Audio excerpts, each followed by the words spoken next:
Hello guys, how are you doing? My name is Jeff Dennis, your Creole teacher. In this video today, we are going to learn some new vocabularies in Haitian Creole. I'm asking you guys to watch this video at the end. Ok, bonsoir tout le monde. Moi, je pour venir regarder vidéo ça à la fin. Je dis à nous prendre apprendre vocabulaire en anglais. Et comment on peut prononcer vocabulaire ça. Pas oublier, gardez vidéo jusqu'à la fin pour apprendre vocabulaire. En allez. Vocabularies. Vocabularies. Vocabularies ça marqué au pluriel parce qu'il est terminé par Y. Pour former pluriel, il y a un mot qui est terminé par Y. On va changer Y là en I avant d'ajouter ES à la fin hein, pour pluriel. Ok? So for the plural of the noun ending by Y, you can change Y into I before adding ES. Ok? On a regardé pour nous. Nous avons emotion. Ça prononce comme emotion. Emotion. Le dit émotion. Emotion. Le dit émotion. Happy. Happy. Le dit content. Happy. Le dit content. Sad. Sad. Le dit triste. Sometimes to guy you can say I am mad. Okay? Le dit content. Fâché. I'm sorry. Afraid. I'm afraid. I'm afraid. Ou capable dire, il veut dire paix when you afraid something. Okay? Bread.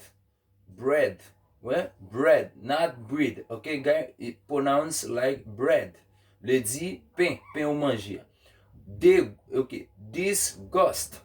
Le dit dégoût. Par exemple, when we don't love something. Avec dire, you know what I'm saying? Ou pas un mot dégoûté. Ok? Détester tout. Nervous. Nervous. Le dit inquiété ou bien fâché. Ok? Confusion. Confusion le dit confusion. Confused. Confused. Le dit confond. For example, I confused to give you the good answer. Ok? Confond. Often. Parfois, on peut dire often, moi, on prononce comme often. Le dit souvent. Very often, le dit très souvent. Pencil, not pencil. Ok? Pencil, le dit crayon. Pencil, crayon. Bed. Bed. I'm gonna take a bed. Ok? Le dit cabane. Swap dit slang tout, ka dit nap. I'm going to take a nap. Ok? M'bral dormi. Ok? Bag. Bag le dit valise.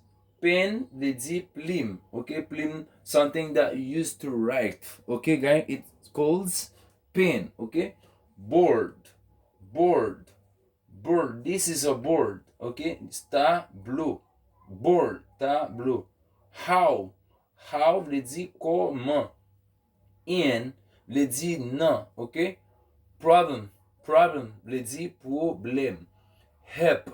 Help. Ok, le dit aider. Give me your help. Ok, aider. Ok, scream. Scream le dit rel, crier. Par exemple, you got, oh, I hear her scream. Ok, what.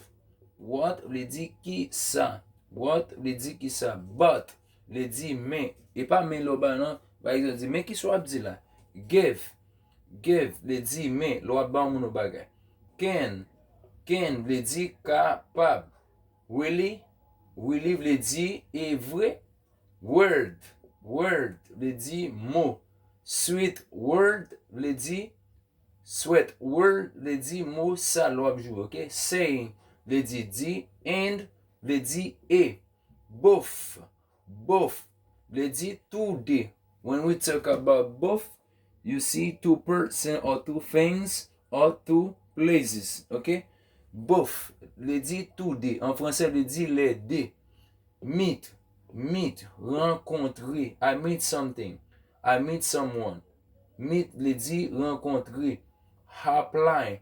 Apply le dit appliquer. Ok, port. Port le dit partir. Le dit yon parti. Part of him. Or part of him. Ok, on parti là-dedans yo. Leave. Leave le dit parti ou qui quitter. But I think I understand them. If you would like to see more videos, don't forget to give a message and also to subscribe with my channel. Thanks for being watching this video.